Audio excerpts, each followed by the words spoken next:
Linear periodization should be familiar to anyone with a PT background. It is the most fundamental way to make progress on strength, and as it turns out, it's the most fundamental way to achieve either muscle gain or fat loss from a nutritional system point of view as well.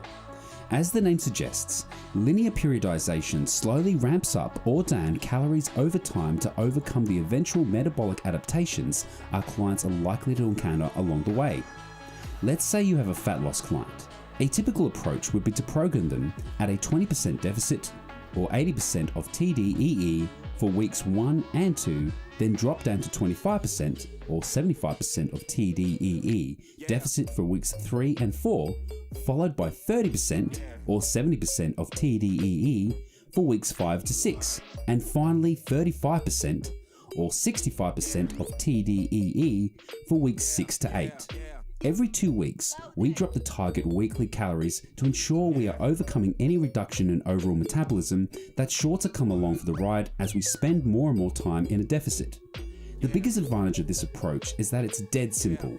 Start at one target deficit, then incrementally work your way in a linear fashion from target to target.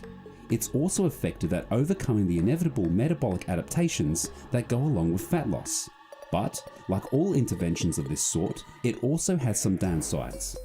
The biggest risk is severe depression of the metabolism. By pushing calories down fortnight after fortnight, you're sending a pretty clear signal to the body that it needs to slow things down in order to protect itself from the stress of lower food intake. The body will do everything in its power to reduce metabolic output as a result. Thyroid function will downregulate. NEAT will reduce. Overall energy will reduce. Muscle proteins will start to break down. For these reasons, you don't want to run a linear cycle for more than 6 to 8 weeks straight. Go much further than that and you'll create more of a problem than you're solving, and potentially delay further progress by weeks or months as you reverse diet your client out of a metabolic hole you've helped them dig. It's best to pair this approach with a zigzag or Davuti style cycle to give the metabolism an opportunity to recover every 3 to 11 days. But even with this modification, you should think twice before running fat loss too long in this mode. You can also use linear periodization with hypertrophy clients. You might start them at 100% of TDEE for weeks 1 and 2, then bump them up 5% to 105% of TDEE for weeks 2 and 3, then another 5% bump to 110% TDEE for weeks 5 to 6, before you bring them down to 80% for the last 2 weeks of the cycle to offset any potential fat gain that may have occurred. This works well for relatively lean clients who respond well to carbs, but even these clients will eventually run into their own body's limits on hypertrophy and start to accumulate fat. This is why, just as in fat loss clients, we don't run this kind of scheme for very long, and we finish it with a quick 2 weeks of fat loss as a way to reset the body's ability to partition nutrients to muscle rather than fat. The depth of the deficit or surplus will be unique to the specific client. Again, you can pair this with the zigzag method, taking periodic breaks in the surplus to help mitigate excessive fat gain.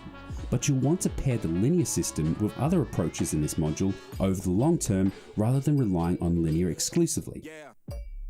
The third application of linear periodization is for bringing clients who are already on very low calories back up to a workable baseline. This is known as reverse dieting, the process of slowly ramping someone's metabolism back to a normal baseline after it has been severely depressed by chronic undereating. It's not uncommon for clients to come to you with some degree of metabolic dysfunction or adaptation.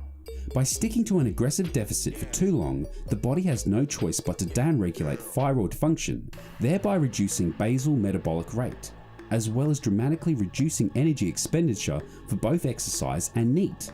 In severe cases, substantial muscle loss occurs as well. Sometimes clients who should have a TDE of 1,800 or 2,000 calories find themselves on half that amount and unable to work out why they're no longer losing weight. The simple answer is that their body has gone into energy conservation mode. What once was a deficit has now become their new baseline, and attempting to adjust calories immediately back to normal will carry the same penalty as for a healthy person doubling their intake: rapid rebound weight gain. Reverse dieting involves gradually increasing calories in a linear fashion from week to week and in response to the client's biofeedback. Depending on the client or situation, the increase could be as little as 50 or as high as 200 calories per week. It takes careful monitoring and coaching to work out the right amount. The duration and increases in calories are also subject to the goal of the reverse diet. The amount of weight you allow the client to gain, if any, is determined by the goal at hand. For an aggressive reverse to rapidly restore hormonal health, allow a weight gain of up to 600 grams per week. For a strict reverse to maintain body composition, allow no more than 200 to 300 grams of weight gain per week. Bear in mind that most of the initial weight gain will be from glycogen and water, since for every 1 gram of glycogen is stored with approximately 3 grams of water. A moderate reverse would be halfway between the two, allowing around 400 grams of weight gain per week. When working with reverse dieting clients, there are a few things you have to be on the lookout for. The first is you need to understand what their true TDEE is. If they are at 70% of their target TDEE and still losing, then they have a different starting point from someone who is at 70% of their target TDEE and stuck. The client who is stuck has a TDEE that is 30% lower than where it should be, while the client who is still losing is clearly in a deficit, so their starting point would be higher. This is important as you don't want your clients to suffer through a depressed metabolism a moment longer than they need to. As listed above, the rate of calorie increase and weight gain is dependent upon the overarching goal and if the client intends to diet again or not. If a client is fairly close to reaching their goal and their hormonal biofeedback markers are still in check, you may be able to diet them for a bit longer until they reach their goal, then reverse diet them slowly to mitigate potential fat gain. If they still have a long way to go and their calories are already fairly low, consider bringing them out a bit more aggressively, then going into another fat loss phase. If their TDEE is truly higher than their current level of eating, taking them back to their TDEE more aggressively will likely incur minimal fat gain, and will save you those precious extra weeks of reverse dieting them back to normal. You also need to be aware of the psychology involved in a situation like this. Someone who is willing to undereat to the point of having a severely depressed metabolism obviously really cares about weight loss.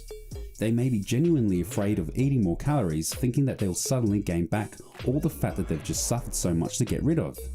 You have to be straight with these clients.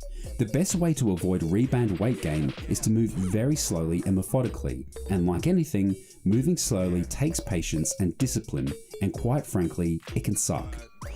This is when you would implement a strict reverse to control body composition.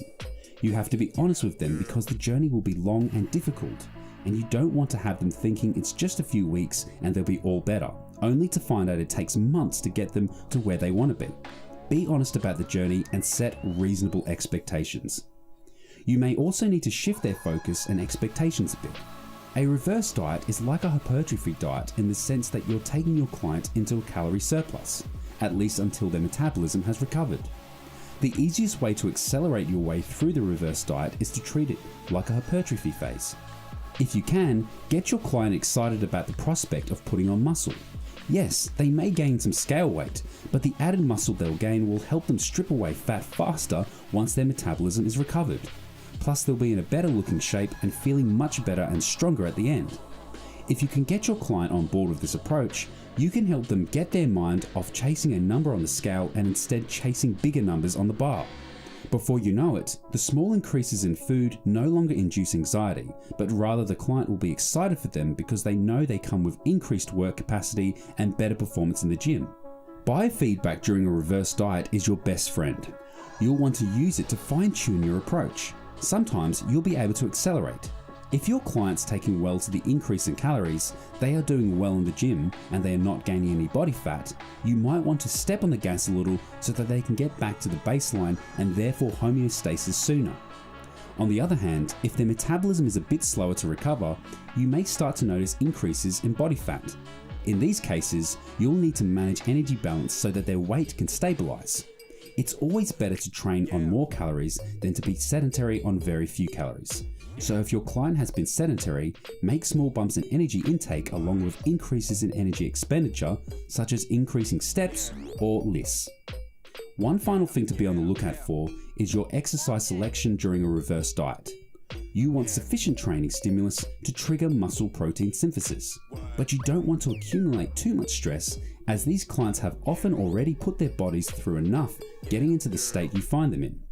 Work with your client to replace any high intensity cardio that they may be doing with steps, so that you're reducing the frequency and severity of stress, while still carefully managing the energy output side of their energy balance to avoid fat gain. Linear periodization is an incredibly versatile approach to macro cycles that can get you great results for fat loss, muscle gain, or metabolic recovery. But remember, no system lasts forever. Always keep an eye on biofeedback to ensure you are progressing in the right direction, and take the feedback your clients give you seriously so that you get the most out of this approach.